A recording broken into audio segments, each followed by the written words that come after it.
we would like to take this further in terms of moisture content of your vermicompost.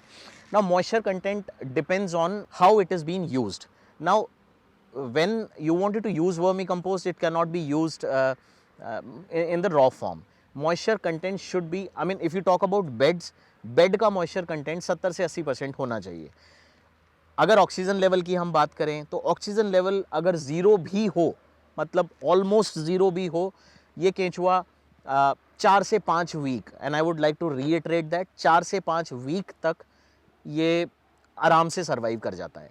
Doesn't have any problem दो. बस you need to look into it कि there should be no oxygen. हम जब oxygen और ना oxygen की बात करते हैं, ये चीज़ें तब आती हैं when you are transporting these worms to a different place, maybe in Sikkim, maybe where a transportation takes 3, 4, 5 days. तो तब तक it's not a problem, मतलब you can transport them easily.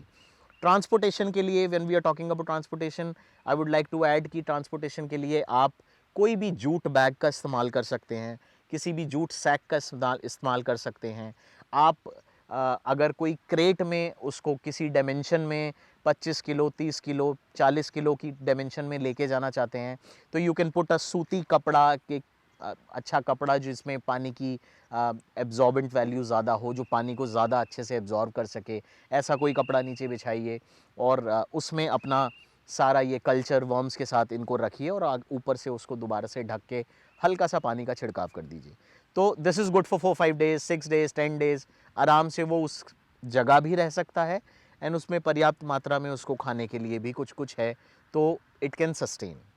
Aeration we talk about when we do a bed method. जो भी हमारा bed method की technique है, उसमें एरिएशन की कभी प्रॉब्लम नहीं आती, and that is the only reason जो 90% of the people who doing vermi composting and you who are taking this as a business or taking it as a hobby are using or getting into the bed method.